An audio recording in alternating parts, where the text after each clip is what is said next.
এই চত্বরেই একটা দেওয়াল জুড়ে প্যানেলের মতো করে ছোট ছোট দৃশ্য আঁকা হয়েছে, নানান হাতের কাজ।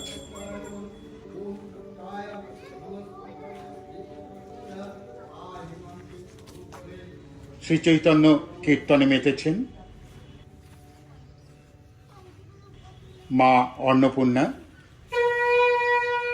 শঙ্খের আওয়াজ অনুসরণ করে মন্দিরে গিয়ে দেখি পুজো হচ্ছে।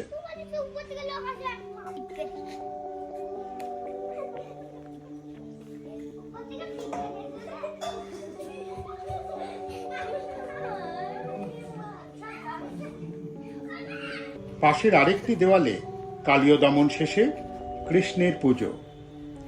পরিবেশ ফুটিয়ে তোলার জন্য গাছ, পাখি। এখানে বেশ মাঠ তুলির টান। কৃষ্ণের বাঁশির আওয়াজ বাতাসে